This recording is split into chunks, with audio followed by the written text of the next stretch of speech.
Dumaan kasi si kuya, tapos sinabi niya sa akin si bakla daw bininta niya dun sa nagkakatay ng aso.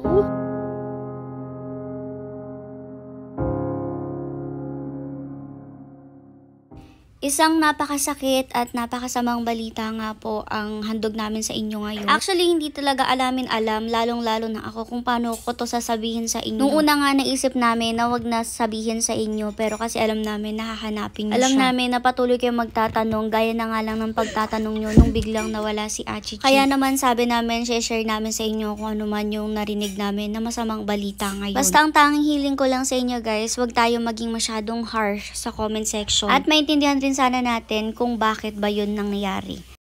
Dumaan kasi si kuya, tapos sinabi niya sa akin si bakla daw bininta niya dun sa nagkakatay ng aso. Tanggal po kami nito, yung sa liig. Ang daming kato. Oo, yung garapata. Pero pinainom ko nung ng Spectra. Nagkamali ako sa inaniyan. Hindi ko na itanong sa ipinamigay ko ang inaniyan. Si bakla. Bakla. Saan mo ninyo ito nila? Ay doon sa magkakataya ko na nagpapabara kang kasama. Hindi ako nakapagtanong sa iyo dapat hindi ka para hindi maghintay.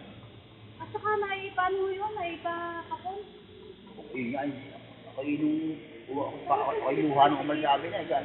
Hindi ko na natanong sa iyo. May nakapagbirat baka bibigay mo. Dali inarga sa Bangkulaw.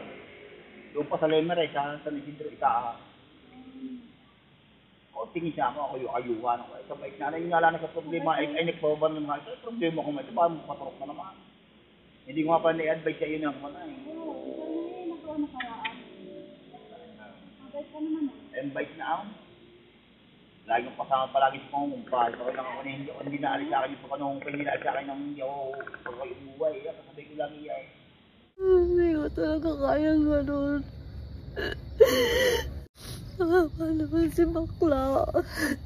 Sinabi lang nila sa akin, sana pinakapun ko nila si bakla kasi binenta sa magkakatay. Naman pa si mama mo. Papakain naman sa isang aso. Tapos dumaan yung may-ari kay bakla. Sobrang alam nyo, hindi na ako magpakain. Sobrang sakit. Pinatay lang yun si bakla.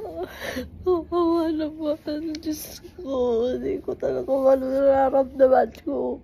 At ayun na nga ang naging conversation ni mother at ni kuya na may-ari kay bakla. Aminado rin naman si kuya namang nagkamali rin talaga siya ng desisyon. At kung maririnig nyo naman, hindi rin siya magkaintindihan kung paano niya i-explain kasi talaga nagsisisi rin siya sa nangyari. Wala na lang rin nga talaga silang naging choice kasi nga si bakla ay nakapangagat nung nagkaroon siya ng mga puppies. Alam nyo naman yan guys, kaya nga napilitan sila na itali si bakla. Tapos yung nakagat nga, pinaturukan pa nila yan ng anti-rabies syempre. At yun nga yung naging problema nila noon. Kaya naintindihan din namin sila kasi sila talaga mababait rin sa mga hayop. Kumbaga wala na rin naman talaga silang choice nga daw kasi nga baka si bakla makapangagat na naman at magpapaturok na naman daw sila. Si bakla nga kasi may tendency siya na maging matapang kapag may mga puppies siya. Pero nagsisisi nga si kuya na hindi nga daw muna nakapagtanong kay mother. Kasi sabi nga ni mother, kaya naman daw nating ipakapon talaga si bakla. Sana nga lang daw nasabi sa atin ng mas maaga. Pero ang sabi nga ni kuya, bigla-bigla na lang rin nga daw sinabi sa kanya at isinakay na rin nga daw agad at dinala na nga daw. At kahit siya nga mismo napaluha siya at napaiyak nung makita si bakla na lumalayo na sa kanya. Sobrang wala na lang din talaga daw silang choice at naiintindihan din naman namin sila dahil hindi din nila alam kung ano yung gagawin nila at ayaw din nila na makapanakit pa si bakla ng ibang mga tao. Pero sobrang sakit lang din talaga sa dibdib. Imagine nyo kung ano yung nangyari kay bakla doon. Kaya naman si mother hindi niya talaga napigilan na maging emotional lalo na nga talagang sobrang napalapit na rin sa atin si bakla. Na kahit nga ako, sinasamahan ako mismo ni bakla araw-araw tuwing naglalakad-lakad ako tuwing umaga. Sobrang bait rin talagang aso ni bakla, yun nga lang may tendency siya na maging aggressive minsan. At alam ko may magko-comment na makipag-ugnayan para mahuli yung mga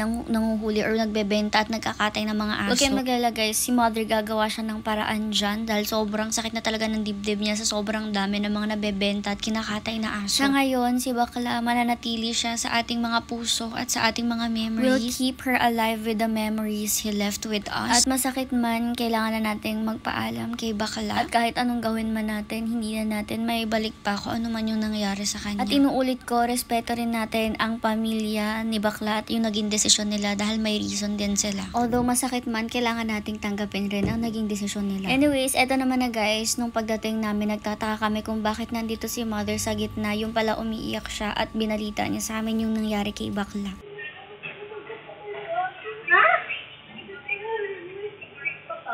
Sino ba? Binenta ba? Ano yan? Binenta ba? Kaya pala wala na. Ano? Ito pala. Hindi yan nagsabi.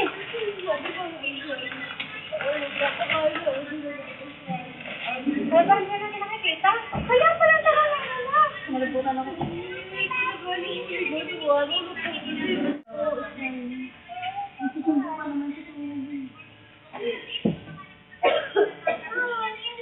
At ayun na nga guys, naibalita na rin naman namin sa inyo. Sana hindi niyo na siya palaging hanapin sa amin dahil napakasakit rin talaga sa dibdib. At alam kong hindi lang rin naman kami nasasaktan, pati rin yung pamilya ni bakla ay nasasaktan rin. Pero yun nga, wala na lang silang naging choice talaga. So inuulit ko, wag tayo maging harsh sa comment section tungkol sa pamilya ni bakla guys. As much as possible, let's stay kind din dahil kahit sila nagdadalamhati ngayon at nasasaktan rin, pero wala na lang rin talaga silang